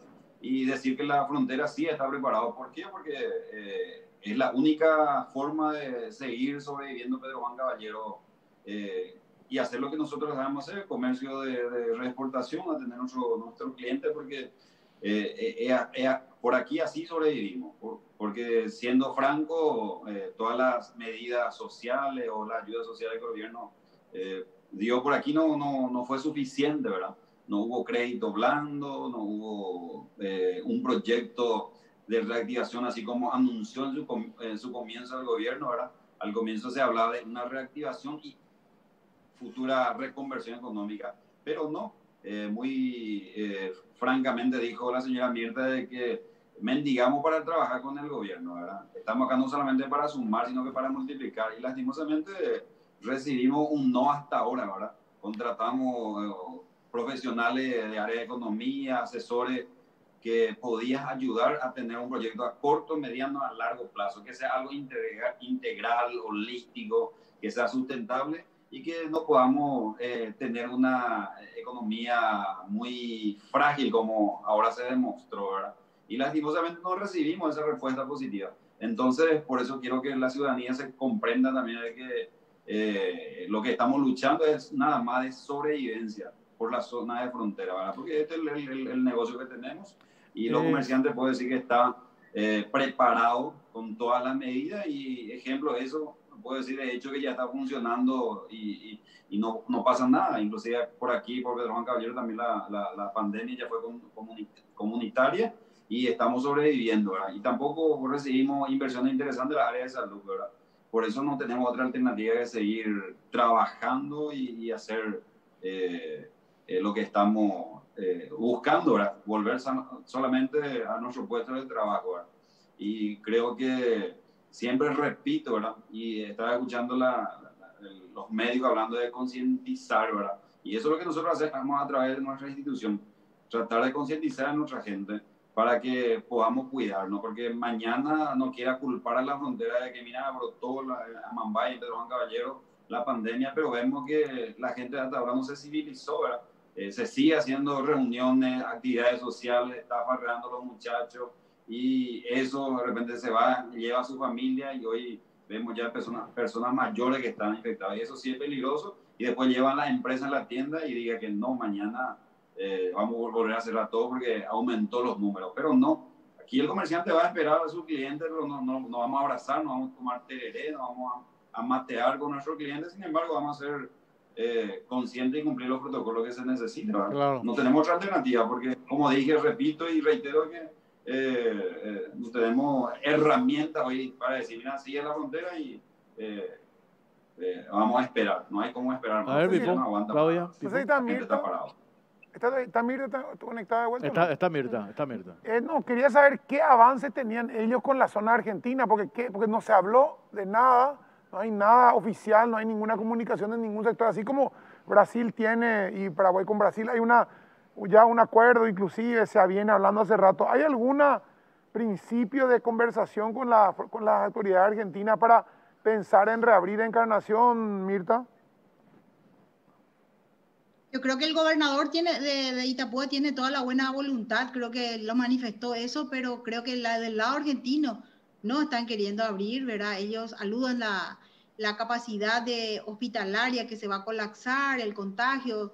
Se entiende todo eso y también la parte económica, pero no podemos olvidar que hoy la Argentina no puede echar en cara que supuestamente están vendiendo mucho más. Acá se debe a la hiperinflación que ellos están teniendo hace años y la moneda que no está sirviendo. O sea que hoy si abrimos la frontera, es fácil decir, bueno, paraguayos van a ir a comprar allá. Pero mucha gente, como sabemos, en la frontera vive del día a día, el que lleva, el que trae, siempre hace esas diferencias, ¿verdad? Eso no es excusa. Existen tratados internacionales que están escritos, que deben ser aplicados en este sentido, ¿verdad? Por eso es que pedimos a Cancillería Paraguaya una serenidad en estos casos y ver en dónde hoy estamos parados. Por decirte que hoy es nuestro pedido, querer saber dónde hoy estamos parados. Por eso pedimos que el gobierno venga a asistirnos. Le pedimos, así como dijo Víctor, le estamos pidiendo por unos días. Nosotros no queremos salir a la calle, pero vamos a tener que salir a la calle si es que no recibimos ninguna contestación, ni una respuesta a estos pedidos que estamos pidiendo. Nosotros es muy importante, dos proyectos también que estamos tratando, y quiero comentarle, el proyecto de ley que regula el régimen de exportación de frontera, por el hecho de que, como estaba comentando Víctor, porque es una esperanza que se le va a permitir a los comerciantes para no emigrar a otra ciudad, a otro país, que hoy están habilitando los duty free. Y por ejemplo, Encarnación, si se llega a abrir, porque lo están queriendo hacer, habilitar como zona franca, Posadas, ahí, chao Encarnación. No sé cómo explicarte, Pipo, cómo solemos hablar, pero nos vamos todo al mazo. Sí. O sea, nosotros tenemos que poner una voluntad política para que esto pare y para que se apruebe también el proyecto de exportación fronteriza, que ya está en el Senado, en las comisiones, y que pronto va a pasar a plenario. Ojalá que la voluntad política de nuestra autoridad piensen que es favorable para que hoy seamos competitivos y podamos vender. Hace mucho tiempo que una sábana cuesta más barato en Buenos Aires que en Encarnación. Y ya me lo habían comentado a la gente que vende ese rubro, por ejemplo. A ver, Mirta, tenemos que ir redondeando. Claudia, yo quería hacer una consulta. Sí, por último, algo cortito nada más a la señora Mirta. La realidad sobre Putubó 2.0, están pendientes además del segundo pago. ¿Llegó para los comerciantes de frontera? No, Claudia, de 4 llegaron 10, Y aparte no es una ayuda social para un comerciante, querida Claudia. Ponete, como yo la pasada dije, ¿cómo te vas a sentir vos, tu compañero, vos estás trabajando toda la vida y después mañana te va a mendigar un platito de comida o una bolsita así que te dura una semana? No, acá nosotros no queremos, bueno, se entiende que el sector informal y el que no es sujeta a crédito le va a venir bien, pero un comerciante, nosotros tenemos otras cosas, otras prioridades. Genial, nosotros queremos ayudar, y por eso con el tema de la infraestructura y todo eso, a ese sector informal que hoy no está trabajando, llámese pasero, llámese mototaxista. O sea, nosotros ya estamos agrupados, salimos a la calle si no vienen esta semana esta gente. Y por último te quería hablar de un proyecto de ley de insolvencia que vos, Jorge, lo habías tratado ya y que estamos tratando de parar en diputados, porque ya tiene media sanción. Y eso va a ser una estocada final para todo comerciante, y no solamente comerciante de frontera, comerciante de todo el país, porque se sacan las quitas, se sacan las esperas, ¿eh? Y también, por ejemplo, el pago dice de 2 incumplimientos, el acreedor te manda a quiebra directa. O sea, vos ya lo habías tocado y es muy importante, y nosotros nos estamos asesorando muy bien a través de la institución que se llama CENADE, que es el Centro de Atención al Deudor, con el director es el doctor Arca, que gracias a él nos está abriendo los ojos prácticamente. Estamos asesorados a las 4 ciudades fronterizas y por ende todo el país con esto que le estoy comentando, y vamos a salvar otra vez un poco lo que es la economía nacional. O sea, las cámaras estamos haciendo lo posible y lo imposible para que el sector, en la reactivación económica, pueda seguir adelante. Dale, Mirta, bueno, vamos a seguir en contacto. Encarnación les espera. Dale, no va Mirta. a haber carnaval, pero les esperamos. Dale, Mirta, muchas gracias. Vamos a seguir en contacto hablando sobre este tema. Gracias por este contacto, Mirta Montiel, Cámara de Comercio de Encarnación. Gracias a ustedes. También a Víctor Barreto. Gracias, Víctor. Vamos a hablar en la semana en la radio. Muchas gracias, Víctor Barreto.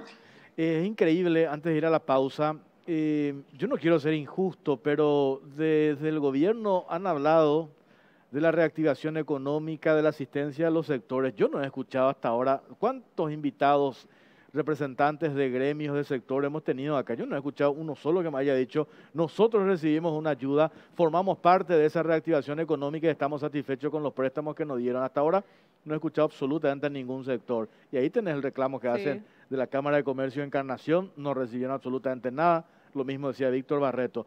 A la vuelta a la pausa vamos a hablar, queríamos tener el debate con representantes del Cuerpo de Bomberos Voluntarios del Paraguay, con los hermanos Valdés, con Rubén o con Rafael, pero dijeron que iban a estar y al final le dijimos que iban a compartir el debate con un ex bombero, Emigdio Benítez, el que había hecho la denuncia de supuestos manejos irregulares en La Plata que maneja el Cuerpo de Bomberos Voluntarios. No nos respondió más y no vinieron ninguno de los hermanos. Es difícil hablar con ellos. Yo tengo un montón de preguntas también, o sea, ellos de un montón de gente suspendida, expulsada, el tema de los 1.200 millones no se rinden. Que hay que separar los tantos, ¿verdad? Se valora el trabajo que hace el Cuerpo de Bomberos. De los bomberos Bomberos que están en el campo se valora el trabajo, pues la administración de bomberos voluntarios deja mucho que desear. Hay muchísimas dudas. No es lo mismo una cosa que otra.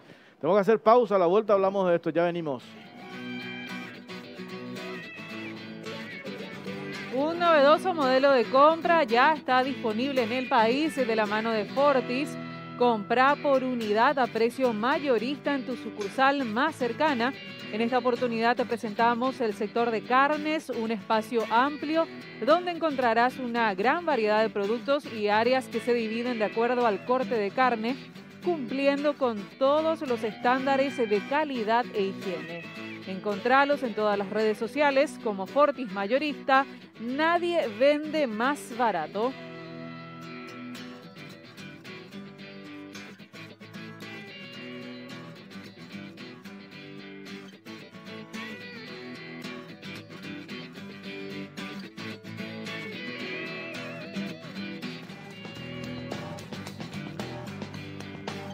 Bueno, seguimos en Cara o Cruz, estamos en vivo y en directo, 10 minutos ya para las 23. Bueno, Emigdio Benítez, ex bombero, está con nosotros ahora. ¿Cómo te va, Emigdio? Buenas noches, Jorge. Buenas noches, Claudia. Buenas noches, Pipo. Bueno, quisimos tener un debate contigo con los hermanos Valdés, por lo menos con uno, pero nos abandonaron, no quisieron. Creo que tu presencia hizo que huyan. ¿A vos te sacaron del cuerpo de bomberos, Emigdio? 4 años. Pues, unas semanas después de haber iniciado las denuncias por hechos de corrupción, que hoy en día están imputados, acusados y aguardando juicio oral. Posterior a las primeras denuncias, fuimos expulsados. Qué increíble, Pipo. Hablábamos recién de la necesidad de que toda la gente tiene esa empatía con la labor que realizaron los bomberos, que hemos visto cómo han trabajado la semana pasada ante la cantidad de focos de incendios en diferentes puntos, pero a la hora en que se plantea que el Estado tiene que aumentar la asistencia a los bomberos, viene y es necesario revisar esto que ustedes denunciaron y los antecedentes. Claro. Acá tenés primero 1.200 millones de guaraníes no rendidos jamás, pero independiente de eso tenés a Emigdio, capitán mayor, con otros 2 capitanes mayores que son el capitán Barreto y Mancini, y un montón de bomberos voluntarios suspendidos, expulsados, por el simple hecho de reclamar transparencia. Estamos hablando de una entidad sin fines de lucro, de una entidad voluntaria. Ellos no cobran un centavo por hacer el trabajo que hacen, por ir a arriesgar su vida. Pero resulta que hay dinero y mucho dinero en juego, y estos hermanos Valdés se han aprovechado de eso, y lo digo porque tengo las denuncias acá y están las denuncias presentadas. Hay denuncias que se han aprovechado de esa situación para compras inexistentes, malversación de fondos, un montón de denuncias que hay. ¿Y qué respuesta le dan ellos a sus voluntarios? Expulsiones. Gente que, no sé, Emigdio para llegar a capitán mayor ha tenido una carrera de muchos años y otros más, ¿verdad? Hay gente que está con miedo, gente que está suspendida. Entonces, decimos, pero pues le vamos a dar plata. ¿A quién le vamos a dar plata? Entonces vamos a darle plata a la compañía directo, ya no le podemos dar a la directiva de bomberos voluntarios porque no hay transparencia. Entonces, lo que decíamos nosotros, y no sé si Emigdio está de acuerdo, que se le ayude con el equipamiento y no ya con plata, que se les compre el equipamiento a través del Estado, a través de las binacionales, a través de las fundaciones, y no ya dinero, porque el dinero es lo que genera este problema nuevamente, ¿verdad, Emigdio?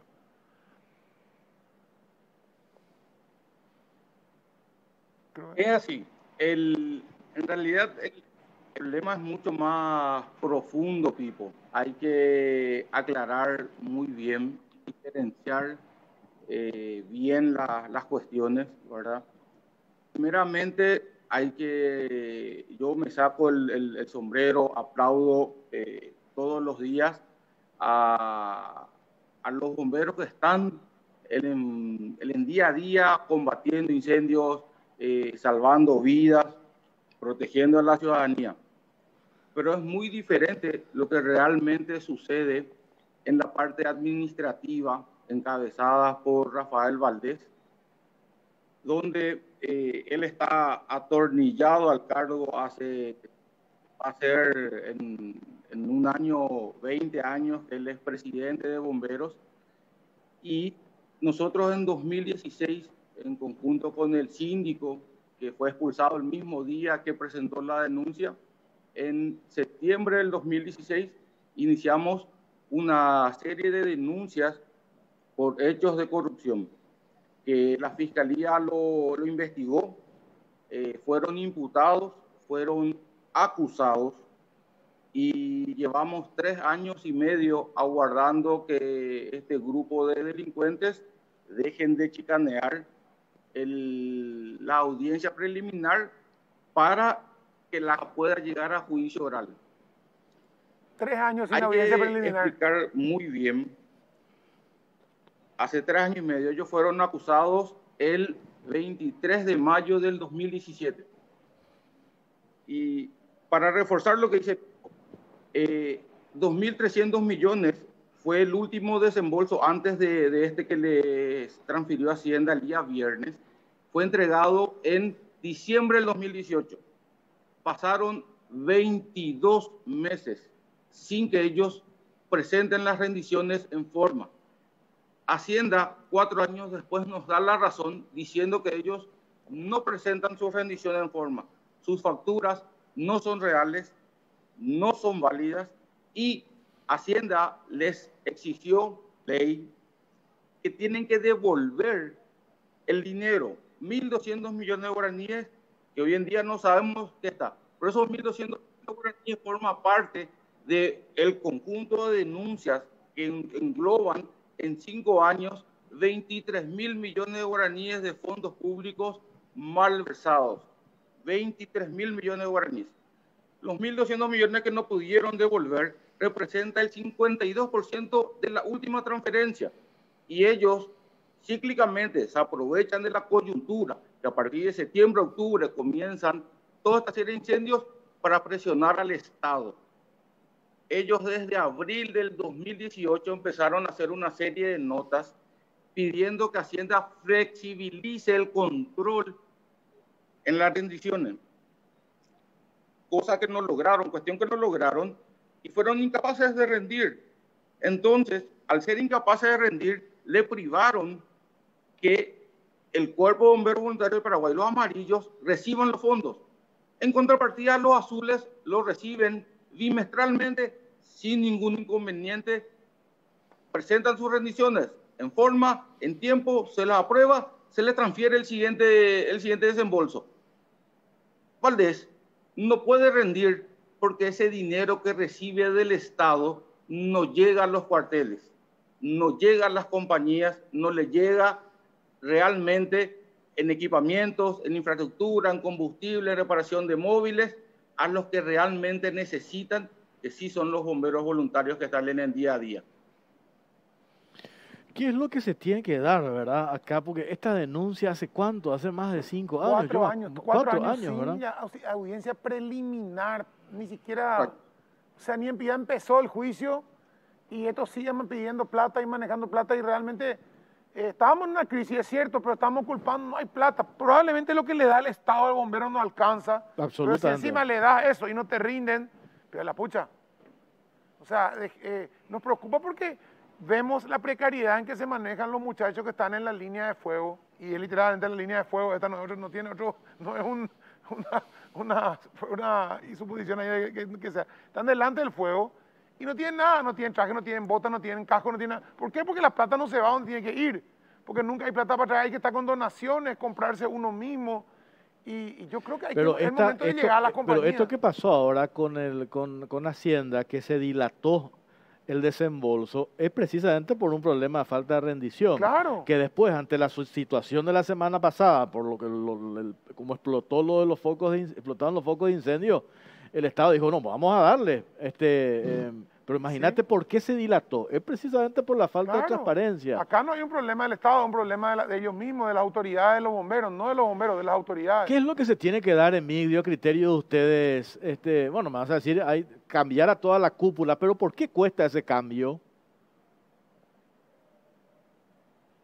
Mira, es complicado porque sencillamente el cuerpo tiene sus estatutos, sus reglamentos, donde le faculta a Rafael Valdés, que es la máxima figura individual del cuerpo. Es decir, él tiene el poder y control absoluto sobre la institución, sobre todo.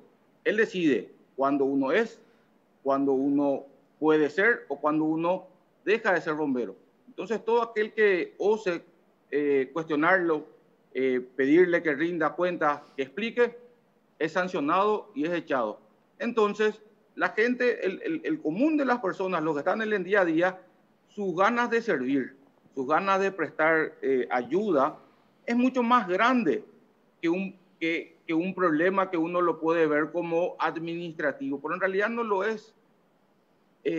Paradójicamente, los bomberos hoy en día están diciendo que no tienen equipos, y una de las causas es que uno de los comandantes, que también está imputado, que es Daniel Aquino, hizo figurar que le vendió 3.700 equipos, entre cascos, las chaquetas, los pantalones, botas, guantes y demás, que son fantasmas, no existen. La fiscalía eso determinó y los imputó.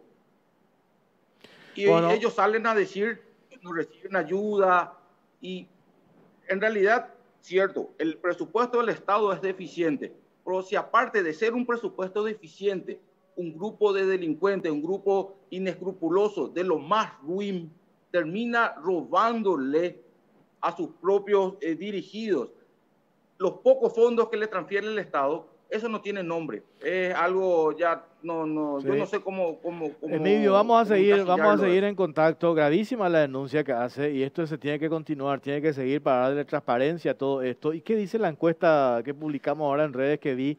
Que tiene participación también. Le agradecemos a Emilio, lastimosamente ya no tenemos más tiempo, podemos seguir hablando sobre este tema. Gracias, Emilio Benítez, por tu tiempo, muy amable. A ver, Claudia. Gracias, Jorge, Pipo, Claudia, buenas noches. ¿Qué dice la encuesta? Vamos a ver los números que dice la gente. ¿Cómo crees que se puede mejorar las condiciones de nuestros bomberos? En un 33% con la financiación pública, 14% financiación privada, autogestión 13% y todas las opciones 40%. Es un mix. Bueno, nos vamos. Gracias por acompañarnos. Hasta el próximo domingo, si Dios quiere. Buenas noches. Chao, chao.